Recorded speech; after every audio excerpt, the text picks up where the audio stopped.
Vamos lá, amores. Então a gente vai sair do período antigo da Grécia e a gente vai para o período clássico, tá? Nesse período clássico, os historiadores vão falar que essa galera começou o seu auge, tá bom? O seu auge principalmente cultural. Por quê, meus amores? Dentro deste período da história da Grécia, eles começaram a ter uma visão muito mais voltada para as artes, para o entretenimento também, uma proximidade. Oi? Baixa o som, que tá indo. Uma Tá proximidade. muito alto. Então a gente vai ter uma proximidade muito mais do intelecto dessa galera. Eles já tinham, né, aqui em Atenas, mas eles vão ter uma proximidade muito maior com isso. Porque, meus amores, através da arte, eles falavam que era como se fosse uma linguagem direta com o Criador. Não é o Deus que a gente tem hoje, tá, meus amores? Para eles, o criador do mundo, mas não quer dizer que eles tinham a mesma religiosidade que a gente, um monoteísmo, tá bom? Eles acreditavam em outros deuses, só que eles acreditavam em uma força que fosse superior a esses deuses e que tivesse criado tudo, tanto os deuses quanto os humanos, certo? Então, eles vão deixar também, né? Vão transformar os genos, que era como se chamava as cidades, tá? Para se transformar em polis nesse período. Então, eles vão ter um avanço muito grande, tanto tecnológico quanto cultural, certo? Então, eles vão ter uma proximidade muito grande com esse criador através das artes. E eles queriam criar essas artes com perfeição. Lembra as estátuas que a gente viu dos deuses? Dos deuses gregos, mesma coisa. Vocês viram como eles eram ricos em detalhes, faziam uma vestimenta caidinha, as roupas dobradas, não fazia um negócio reto, né? Hoje em dia, principalmente eu, quando eu faço um desenho, eu faço a pessoa com a roupa reta, passadíssima, certo? Não tem dobrinha nenhuma. Já os gregos não, eles vão buscar uma perfeição, uma proximidade muito grande com o real. Essa proximidade muito grande com o real a gente vai ver na Idade Moderna. A gente ainda tá na antiga, mas a gente vai ver mais pra frente depois também. Tá? Então eles vão buscar essa forma de arte muito mais intensamente, vão fazer construções gigantescas, vão também colocar a oratória como foco principal deles. Não adiantava eu ter o conhecimento se eu não soubesse passar esse conhecimento. Então, como que a gente passa? Através da oratória, da nossa fala, tá bom? Nesse período, nem todo mundo era letrado, né? E não tinha isso ainda. Então, através da oratória é que se ensinava as pessoas. Se você não tivesse ela, de nada adiantava você ter conhecimento. Já viu que às vezes tem uma pessoa muito inteligente, mas ela não consegue passar esse conhecimento adiante? Vai explicar para você, você ficar mais confuso do que ninguém tinha explicado nada. Mais ou menos isso. Para eles nada adiantava você ter o conhecimento se você não soubesse passar esse conhecimento adiante. Olha que coisa. O professor era muito valorizado ali, né? Então, aqui, meus amores, eu quero que vocês grifem, tá bom? Na página 40, aqui a gente vai ter o período clássico da Hélade. Então, durante o século V a.C., após a consolidação da democracia em Atenas, a polis experimentou um período de grande crescimento econômico-cultural. Os jovens atenienses procuravam a educação voltada para a formação política, valorizando a oratória e os conhecimentos racionais. Essa parte aqui a gente vai grifar. Certo? Olha aí como a fala é importante, a oratória, né? Como você se porta. Às vezes você pode ser muito, muito bom em alguma coisa, mas se você não souber falar com as pessoas, você era cortado, porque era uma parte fundamental. Tanto que eles estudavam formas comportamentais para falar na hora do seu discurso, né, do momento que você está ensinando, porque assim eles conseguiriam, né, alcançar um número maior de pessoas. Então, a fala era muito importante, tá? Os novos ares políticos favoreceram o desenvolvimento de importantes áreas do conhecimento, como a arte, a medicina, a ciência e a filosofia. Os gregos foram exímios artistas, ou seja, eles eram muito bons artisticamente. Para eles, a arte era uma forma de encontrar com o mundo divino. A inteligência e a capacidade da criação dadas aos homens as aproximavam do seu Criador. Então, isso aqui a gente vai grifar também. Por isso, a busca pela perfeição nas artes sempre foi uma obsessão para os artistas helênicos. Então, vocês podem ver que eles vão ter muitos detalhes, né? Quando eles vão esculpir alguma coisa. Então, a realidade vai ser valorizada ali. Vocês podem ver que nessas esculturas helênicas, né? A gente não vai ter tão presente aquele corpo retinho, né? Que nem de Barbie. Tá? A gente sempre vai ter uma ondulação ali, uma coisa que mostra que a pessoa é verdadeira. Quando você corta, por exemplo, né? Quando a gente senta, a nossa perna amassa, não amassa? Amassa aqui, não amassa? Quando eles vão fazer uma escultura sentada, eles vão ter a preocupação de amassar essa perna da escultura também. Porque eles querem se aproximar mais do real, o mais próximo do real possível, tá? Porque isso é uma forma de se conectar com o mundo divino, certo? E Atenas, durante esse período, desenvolveu-se tanto que se transformou no centro da cultura ocidental. Passaremos a estudar agora o desenvolvimento dos helenos, sobretudo dos atenienses. Alcançaram esses setores de quem foram personalidades e que mais se destacaram, cada um deles, tá? Então, vamos lá. Os gregos com relação à natureza, tá bom? A natureza era algo que eles valorizavam muito, tá bom? Porque era uma forma também de se conectar com o divino, certo? Através da natureza em si. Então, a natureza ela vai ser muito valorizada por eles, tá bom? Então, quando eles vão retratar alguma coisa, falar de algo, vocês podem ver que os exemplos que eles vão usar, geralmente vão usar exemplos da natureza. Na hora que os grandes filósofos dessa época, Sócrates, Platão, tudo mais, for ensinar alguma coisa, eles vão fazer muitas analogias à natureza. Então, é o canto dos pássaros, a formação verde de lá, as montanhas. Então, eles vão usar muito a natureza como um recurso, porque ela vai ser super valorizada, tá bom? Tudo aquilo que não foi criado pelo homem, eles vão chamar de natureza, certo? O que é verdade, não é, gente? Na verdade, tudo que a gente não criou é tudo natural, não é isso? Inclusive, nós. Nós somos fruto da natureza, certo? Começamos com uma célula bem pequenininha e avançamos para seres complexos como a gente, né? Só levou o quê? Bilhões de anos, mas quem espera sempre alcança, não é verdade? Vamos lá, então. A palavra natureza tem dois sentidos principais. Característica própria de uma pessoa, de um animal, vegetal, mineral ou qualquer elemento, e tudo aquilo que faz parte do mundo que chamamos de natural, que não foi criado pelo homem.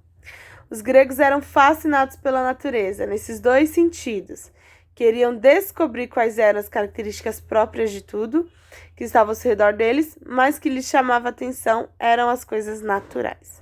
Entretanto, havia mais. De tudo que existe na natureza, o ser humano chamava a atenção dos gregos de forma especial. Eles investigaram profundamente a natureza humana e todos os seus aspectos. Onde é que tá? E em tudo o que faziam. Tentavam representar as ideias naturais do homem para os gregos. O homem era o que havia de mais completo e perfeito na natureza inteira. Para eles, o homem era a medida de todas as coisas. Então, aqui a gente vai grifar, certo? Então, com a visão do homem, os gregos inauguravam uma maneira de pensar no mundo que, séculos mais tarde, ficou conhecida como humanismo. Pela visão humanista de se entendermos o homem, entenderemos tudo o que existe. Certo? Então, amores, a figura do homem vai ser ultravalorizada. Nós somos a perfeição da natureza. Nós somos uma vida muito complexa, pessoal. Porque, diferente dos outros animais, nós vamos ter um sistema de comunicação muito mais ágil, muito melhor do que os outros animais. Não é verdade? A gente consegue expressar nossas ideias, nossos pensamentos, nossas vontades, nossos desejos, ter sonhos do futuro. Então, o nosso intelecto, ele é mais complexo do que dos outros animais. Isso é verdade, tá? Por conta disso, a gente vai falar que o homem é um bicho racional. Alguns não, mas em teoria, né? Somos todos racionais. A gente consegue transpor a nossa vontade, nosso desejo, nossos sonhos através da linguagem. Então, o homem vai ser a forma mais complexa e mais perfeita da natureza para os atenienses, tá bom? Essa visão, meu amor, que eles estão falando do humanismo, a gente vai ver a Idade Moderna, lá para o início do século XV, XVI, certo? Final do século XV, começo do século XVI, mais ou menos assim, tá? A gente vai ver muito presente isso lá. Então, a gente tá falando aqui, olha, no século V, quinto século, né? Antes de Cristo. Então, olha só, a gente tá falando de um período gigantesco, né? 500 anos atrás, foi 2000 anos pra gente voltar de novo para esse humanismo grego, né? Mas ele ainda foi trabalhado. Aqui, meus amores, a gente vai ver arquitetura. Não tem no mundo um lugar que a gente foi e que a gente falou sobre Grécia e que a gente não viu essas colunas bonitas que a gente tá vendo no livro didático, não é verdade?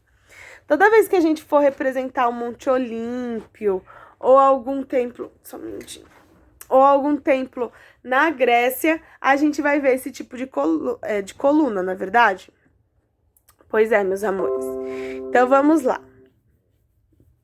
A principal razão da arquitetura grega era a criação de grandes templos que serviam para culto dos deuses e os espaços de reuniões políticas. Aqui a gente vai grifar, vai colocar um amor, um coração, um chuchuzinho, meus amores. Por quê? Por que é importante a gente saber a utilização dos templos, tá? Porque lembra que eu falei para vocês que as cidades eram montadas e eram dedicadas a um deus grego? Lembra? Atenas foi dedicada a Atena, não foi? Sim? Os espartanos, eles vão ter uma proximidade maior com o deus da guerra. Então, assim, sucessivamente, tá bom? Então, eles vão ter ali as cidades voltadas para esses deuses, para a cultura deles, tá? Então, quando eles começam a fazer esses templos, ele tá transformando também não só a sua arquitetura, mas também moldando a sua religião, certo? Vamos lá, então. Tentando criar espaços que representassem a ordem, o equilíbrio, a harmonia da natureza. Sobretudo, conforme observados na natureza humana, os gregos criaram colunas que representavam as formas femininas e masculinas do corpo humano. A coluna que representava a forma masculina simples e maciça era chamada de dórica. A coluna que representava a forma feminina mais fina e com curvas era chamada de jônica. Essa parte aqui a gente vai grifar também. Então, vocês estão vendo? Essa parte aqui que é retinha, né? Mais maçuda, a gente vai chamar de dórica. E ela vai representar o homem, tá? Enquanto essa outra aqui, que vai ter formas, né? A gente consegue até ter uma visão de seio aqui, sabe? Uma ideia de seio. A gente vai estar falando aqui, então, da forma feminina, certo? Então, os templos que foram dedicados a deuses femininos, eles vão ter mais esse formatinho aqui, né, nas suas colunas, enquanto os outros que foram dedicados ao sexo masculino, vai ter esse tipo de coluna mais presente, tá? Claro, gente, que algumas vão ter as duas, claro que vai, né? Porque afinal, meus amigos, não era uma regra, sabe? Mas você ia ver isso com mais presença. Uma das obras arquitetônicas mais conhecidas desse tempo é o Pantenon de Atenas, construído no centro político-religioso de Atenas, a Acrópole. Essa obra arquitetônica é considerada uma obra dórica, mas com elementos jônicos. Então, tá vendo? Olha, a gente vai ter aqui, ó, a presença, assim, de uma obra mais masculina, mas não quer dizer que não tenha nenhum elemento feminino, certo? Tô tentando aproximar para ver se a gente consegue ver melhor. Deixa eu colocar aqui a imagem. Então, vocês estão vendo que as colunas, elas são mais maçudas, assim, não tem tantas curvas e nem nada do gênero, por conta de ser mais voltado, né, para a exaltação de um sexo masculino, tá? Certo? Bem bonito, né, gente? Pensar que isso foi construído, meus amores, antes de Cristo e ainda tá de pé. Que loucura, né? Eles eram bons.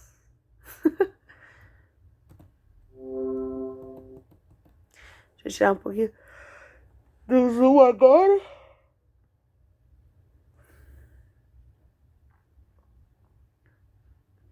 Vamos lá.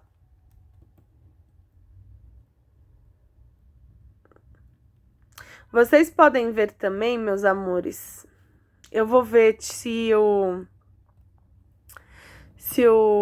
Mai, ele tá fazendo visita virtual. Se ele tiver, porque eles têm uma visita pra cultura grega, gente, que é topíssima.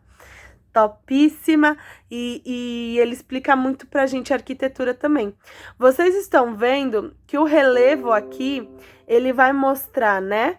Aqui, umas cadeias montanhosas. E vocês podem ver que a parte do templo, ele sempre vai ficar pra cima, ó.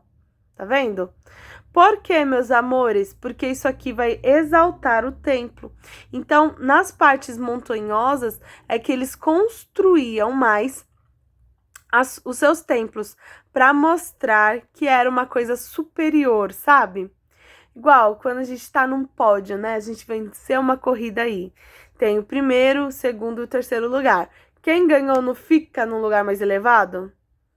Mesma coisa, tá? O templo ali, ele vai ficar em lugares mais elevados que os outros, no ponto mais alto da cidade, para dar uma elevação para esse templo, tá? Ele fica até mais imponente, não fica, gente? Lá em cima, ó. É um dos jogos da arquitetura.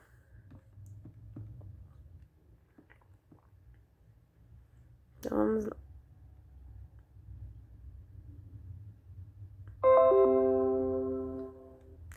Outra coisa, amores, que vocês precisam entender, tá? Naquela época, aqui a gente vai falar sobre as esculturas. As esculturas gregas, elas geralmente não vão estar vestindo roupas. É porque eles ficavam com preguiça de fazer roupa? Não, não era por isso. Mas porque eles exaltavam o corpo humano em si, porque valorizava ele, tá? Então, olha, vocês estão vendo que as esculturas, elas não vão ter aqueles corpos super malhados, né? Coisa linda. Tá vendo? Os peitos até eram meio tortos aqui. Porque ele queria retratar mais a verdade, tá vendo? Ó, a barriga não é tão lisinha assim. Vai ter uma... Olha, aqui no pescoço, vocês estão vendo que ele fez meio que ruguinhas aqui no pescoço? Essas marcas, né, que a gente tem aqui no pescoço...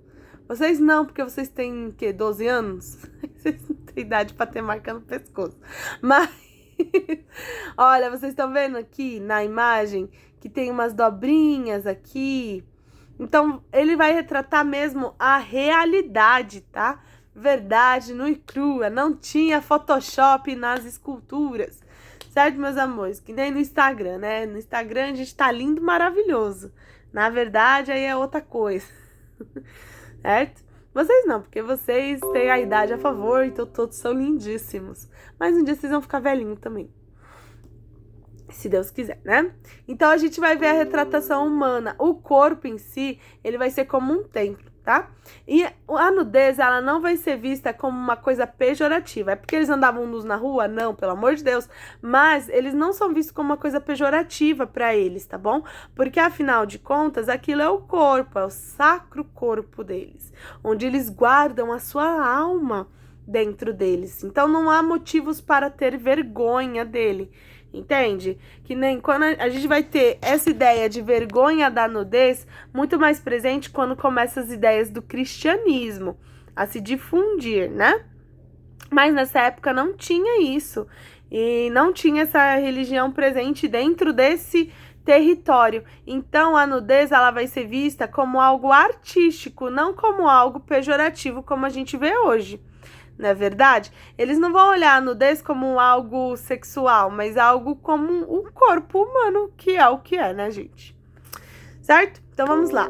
A escultura era a arte grega preferida, porque, entre outras peculiaridades, permitia representar mais detalhadamente a forma física. Então, tá vendo? Eles não querem tratar de forma pornográfica, entende? É porque eles querem mostrar o corpo humano em si, certo? Estátuas de mármore decoravam os templos religiosos e edifícios públicos. Em busca de perfeição na representação da forma humana, a maioria das estátuas gregas apresentava seus corpos nus. Então aqui a gente vai grifar também.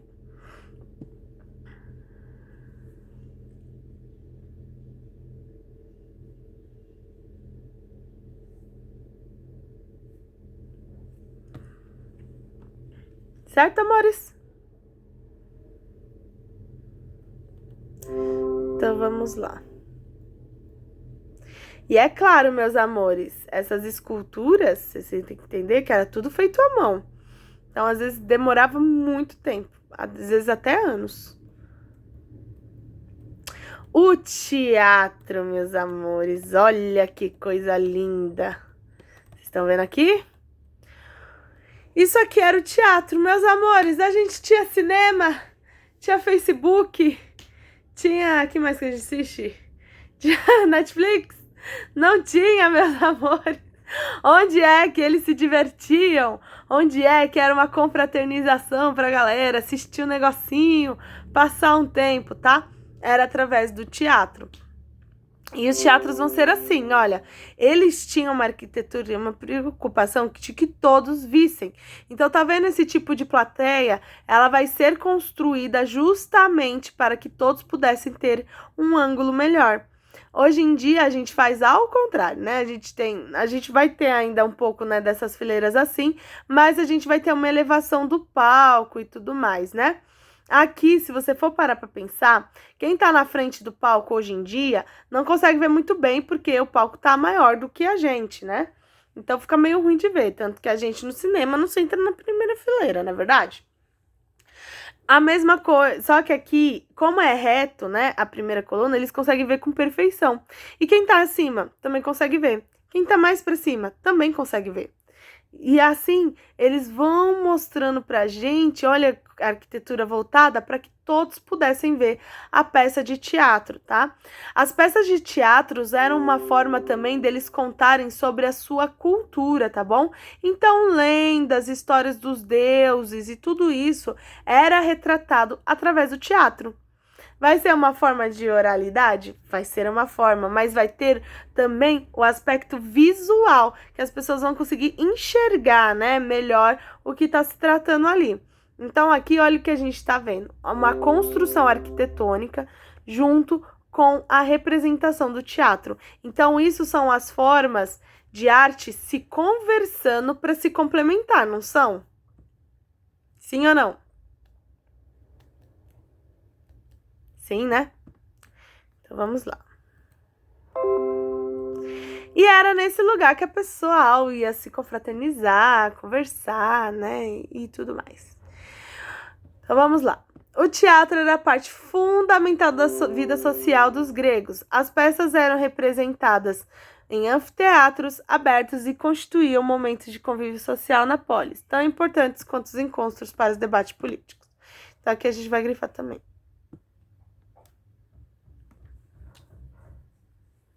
Certo, amores?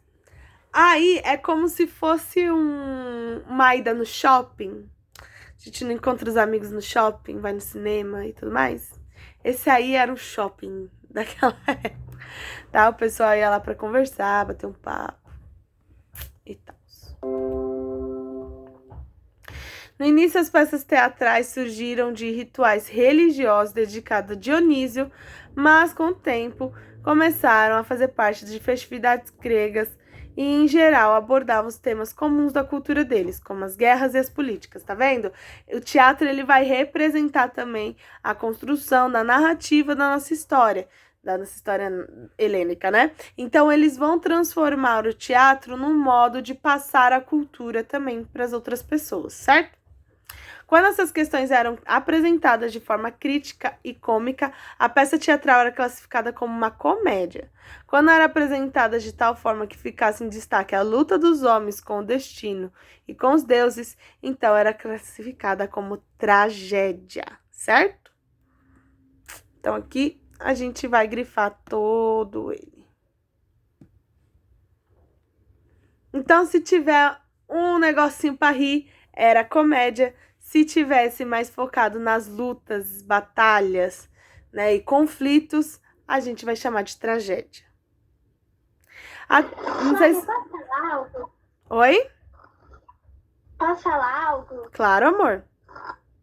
Eu achei muito interessante quando eu vi na TV que as mulheres não poderiam participar do teatro. E para elas participarem, elas usavam máscara. Uhum.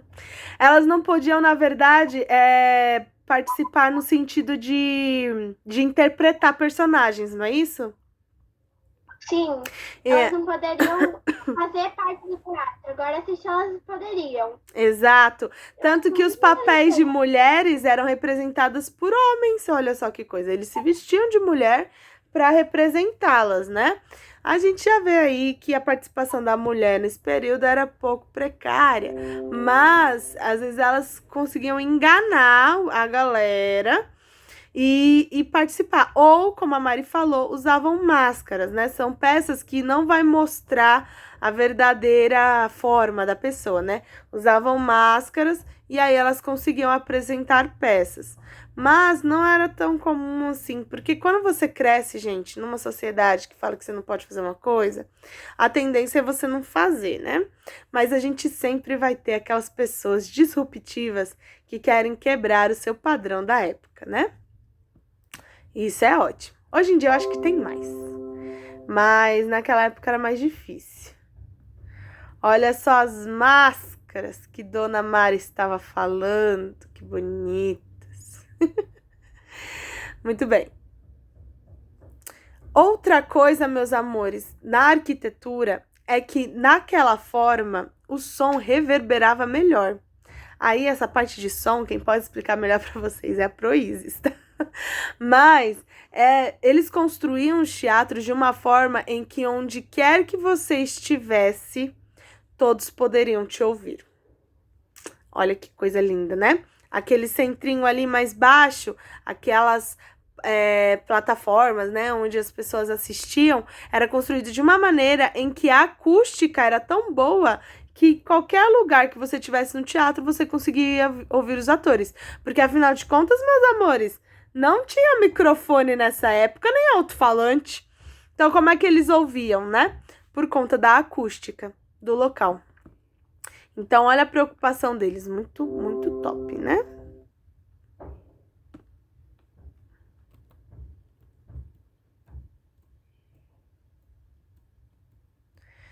Vamos lá. Ah, já tá acabando. Filosofia, meus amores. O que é a filosofia para começo de conversa? Filosofia é o estudo do homem, então uma única pessoa ali, não uma coisa social, né, que vai estudar a sociedade, que vai estudar o comportamento inteiro da sociedade. A filosofia, ela vai estudar o comportamento do indivíduo em si. Então, ela era uma matéria muito valorizada nesse período, tá bom? A filosofia helênica, ela vai discutir conhecimentos da natureza, do homem em si junto com a natureza. Ela vai falar assim, por que a gente precisa conhecer o homem, tá? Então, elas vão filosofar. Filosofia, meus amores, é um grande ponto de interrogação para todos nós, porque afinal de contas, a gente vai estudar o homem e mesmo assim, a gente é tão complexo mentalmente que a gente não consegue nunca chegar a uma conclusão. Essa é a verdade. Então vamos lá. Quando a filosofia começou, eram chamados de filósofos os helenos que buscavam conhecer a natureza, tentando descobrir os princípios elementares de tudo ao redor deles. Isto é, eles tentavam descobrir quais eram os elementos que compunham cada coisa do mundo. Tempos depois, a filosofia helênica passou a discutir a seguinte questão: o conhecimento dos elementos da natureza está submetido ao conhecimento que o homem tem de si mesmo? Afinal, de que serviu o homem qualquer conhecimento se ele não soubesse para que usá-lo ou adquiri-lo? Nessa fase, a filosofia helênica, embora não desprezasse o estudo da natureza, passou a englobar outra questão essencial para os gregos: como conduzir essa busca pelo conhecimento do mundo natural para exercer aquilo que tornava apropriadamente homens, que eles dominavam a virtude, e dessa forma alcançar a felicidade. Que filosófico, hein? Aqui a gente vai grifar. Tá bom, meus amores? Então, fica de lição de casa, amores. Deixa eu ver aqui, página 45, 46. Deixa eu ver. Ah, gente, a gente tá na quinta, né? Vai ficar a página 45, 46, 47, 48. Certo, amores? Vai falar mais da questão filosófica. Deixa eu até anotar aqui a lição para eu não esquecer. Apesar de eu ter a minha lembrante.